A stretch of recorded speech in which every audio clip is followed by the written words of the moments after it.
Yesterday was a little bit kind of a strange day in terms of we had the large gap up on the positive trade verbiage out of China. And we saw that, what we talked about in the morning meeting was we don't have to move down that hard below 264 and we get back above. Those buyers have really started to step up over the prior few days. And we've seen buying on the open, prior day on the open, we had some buying prior morning, and then the big rally. We're just seeing signs that buyers are taking control again. And so what I was looking for is if we didn't come off really hard on the open, really come down and fill in back to where we had been the prior afternoon, look for a move back up to here, to this area here to 266. Now, it started to look like we were going to do that. And then in the middle of the day, out of nowhere, apparently there was no news. I think Bob said in the chat that maybe something happened with the VIX that caused some weird thing. But regardless, we had a hard down move, pretty hard down move to low 264s, came back up, we're above 65 again, and then got a really hard down move right at 12:30, testing for a split second, touching 263, then very quickly getting back up above the morning low, and then grinding all the way up to the morning high. But if we zoom in on it, there were two more very strange intraday moves. So we get back up here, and then so we pull in, this seems pretty normal, and then all of a sudden, boom, second bar down, we get a retest. This was 65 and a quarter to 64 almost.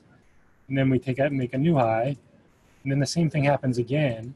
And this was really ripping people up because I think most people were bullish in the morning after, we were consolidating at the highs above 265. And then they saw this. We came back up and then we failed again. And so this started to get people bearish, I imagine. I wasn't on the desk for this. And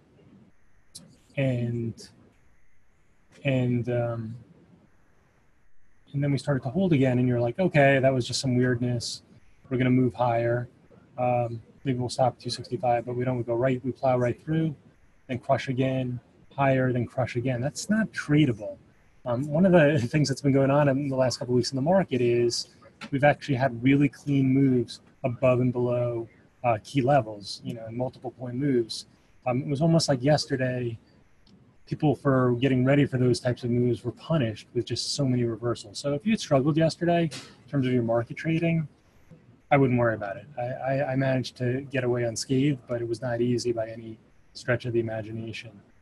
Coming into this morning, we were gapping lower. I mean, just some crazy tweets out of Trump. First he's going after Russia, then a half hour later he's saying nice things about Russia. He seems like he's becoming more unhinged than normal. And so perhaps that's it's tough because the market was really starting to get more constructive, and and I'll still, again today, I'll look to buy against pre-market lows. But if we do start doing tons of missiles and the Russians start trying to shoot down our missiles, and then our fighters are over there and they interact with the Russian, it definitely, with the market that we're having right now in terms of the volatility and the nervousness that we've seen, this large consolidation could resolve to the downside. Unfortunately, we really were showing signs that we were going to move back up into this area here. So I'm going to keep an open mind about it. Certainly, if we get back above 265 today and are holding, I think that increases the chances that we do have a move back up into this area here. So, but anyway, a couple of closes up in this area here where we closed yesterday, and then a break to the upside would be a clean trade to the upside. I have 263 and a half to 264 as potential resistance, similar to when we gapped down a few days ago. We were strong, we gapped down, we rallied back into the prior days support area, and then got crushed. So we're gapping down, we got to look for a move into the prior days support area, although yesterday wasn't such a clean day, so it becomes a little trickier. But anywhere close to 264, this would be what you would look for. And then that, if they're going to pull that shenanigans again. On the IWM side,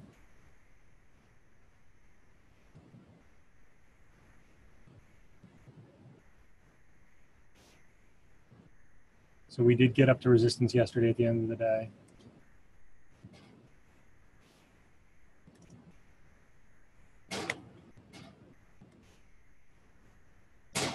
And that's what we got to. That 154 area, and that's going to be, it's similar to kind of our 266 on the SPYs. You start to see some closes in this area, then that would set it up for a move back up to here.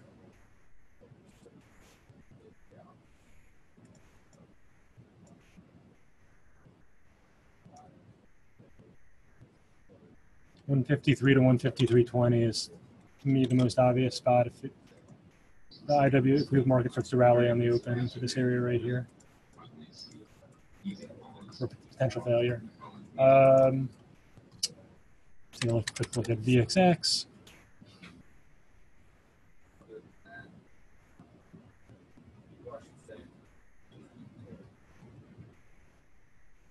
So we did hold at 48.30 yesterday. And that's the most interesting thing to me about the VXX, right? I forget what they call it, the contango or whatever, where it starts to not act the same as the market.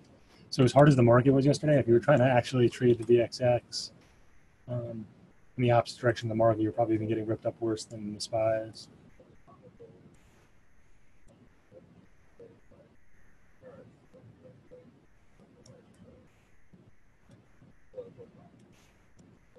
If the market rallies, you have basically 49.5 to 49.65, this area right here. Market starts to sell off. Pre-market high is around 40 or so. All right, not a really another weak day of in-play stuff. So Netflix is interesting. We haven't talked about this one in a while. I don't really trade it that much anymore, but I know people were looking at it yesterday, and you can say it's acting a little bit like Facebook in terms of putting a bottom. Not as clean as Facebook at the 157 level, but kept on having trouble here at 298.5 to 299, and we're gapping above that this morning. So we zoom back out. It had a bunch of positive analyst comments. They had a news story yesterday showing younger people are spending, I don't know, 40% of their time on Netflix as opposed to other video sources. I think YouTube might have been second, but certainly cable is getting crushed. So looking at it, it's like 305 is the first real resistance. And then above that, it's probably something like above 310. In this area here, there's a lot of noise. But it wouldn't surprise me coming into earnings. I don't know, does somebody have the earnings date? They can put it in the chat. It's probably next week. You could have a move into this. So let's just zoom in.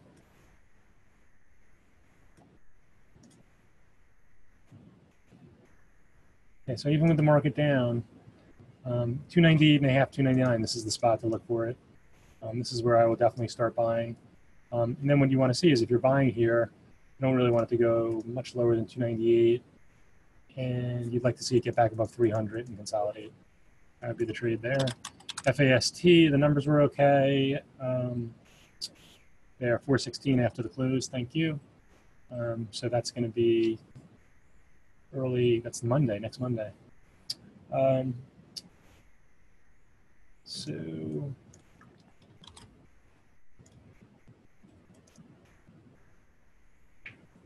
let's go to the daily. I'll show you what happened last time they reported. It was a little bit nasty. That was this day here.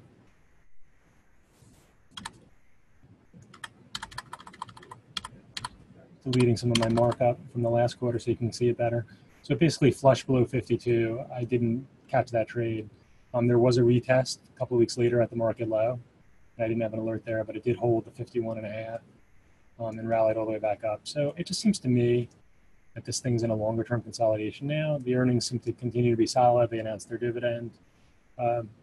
It's hard to see why it would really go lower than this.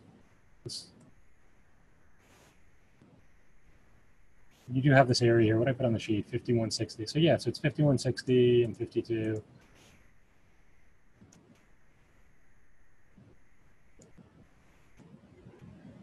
have the market helping it a little bit.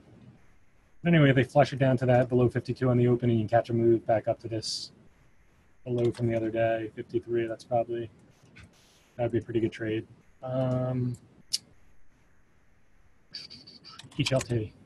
Okay, so HLT, which I shorted a little bit, it got hammered the last couple of days. They did a large secondary to buy back shares from a large holder. And I presume that's why it came off from 79 to 74. They ended up pricing it at 73, which explains the weakness here. It's now rallied all the way back to prices where you would think that it would have trouble. In particular, this is how I was looking at it. So I started shorting it, I think 77.30-ish. Probably fails into this area right here. And play it for a move back down to probably something like this.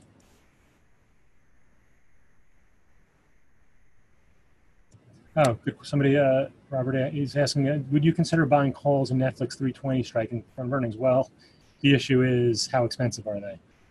They're probably, take a look and see what the price is. I would imagine, I'll take a look at them today. But I would imagine that the market's going to price them pretty expensively. You could sell the 340s against them, maybe to cover some of the cost, and maybe then sell a lower strike put at a pretty safe level to cover as well. That's definitely something to look at. I think they call that a butterfly in the options world or something.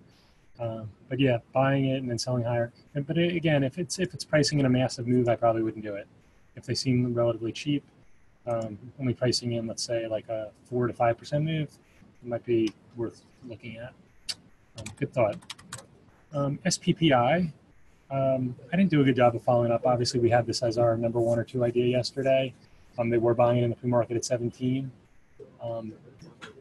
It consolidated very tightly at the high right here. I just wanted to point out, for those of you who are newer to the meeting, anytime a stock trends lower or higher, like this was probably one of the stronger stocks in the market, if you see an extremely tight consolidation near the high or the low, depending on whether it's weak or strong, you always want to trade the breakout of that. So in this case, this was like a normal consolidation here at the high. And you can't even see this consolidation. It looks like it was like 5 cents or something. Anytime you get a 5-cent consolidation like that and then volume comes in, the volume increases and a break in the direction of the trend for the day, you buy that. And then the confirmation is taking it at the high of the day.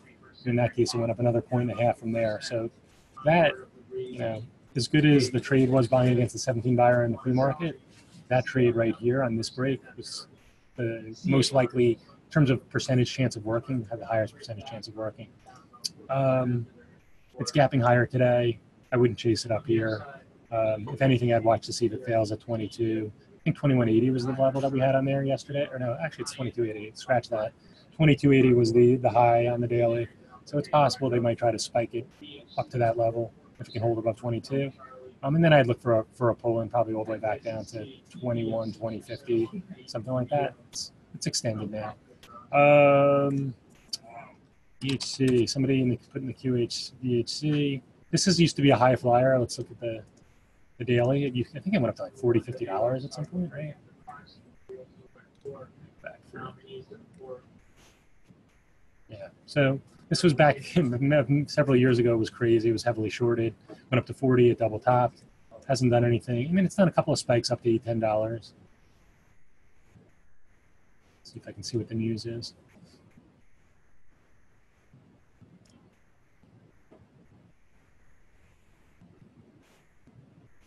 Yeah, I'm not sure what the news is, and I don't have to check. We're getting close to the open. So I would just say, yeah, it's absolutely worth keeping an eye on. I imagine the guys on our desk are probably shorting it. I don't see anyone short it. But it already topped out at 6. You can see the levels that have developed in the pre-market. It's going to be 6 and then 550 if it makes a lower high. And Facebook. So I don't know if Facebook's going to drop to the pre-market low now. It's already above 64, but certainly buying it against 63 with upside to 65, 66 is the way to go. Good job people staying on top of this and being long it. We started talking about it all the way back here. I bought it for day 1 and day 2 at 57. I was off the desk obviously on this day here, but it never got below the 56 stop. Yesterday again, it touched 57 on the open. and had the breakout when he testified. So target's been achieved. If you have options in this, I'd roll them up to 170s. So that's, I think, best case scenario, I think, is 168 to 170. If it has follow through from this move, certainly very possible that it could come back down, whereby at 63 won't work. It'll come back lower, but I still think looking for a long trade on a breakout like this, heavy volume is not a bad idea.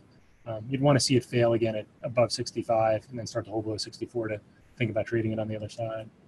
And then Verizon, which I'm sure you heard me chatting about when the news came out in the cell sector. I said it was not that good of news, and that's why I was shorting it at 48.50 and above.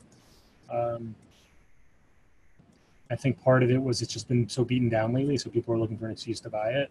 But certainly if it pops back up in this area again today, I would short it again, and look for a move back down to this area here.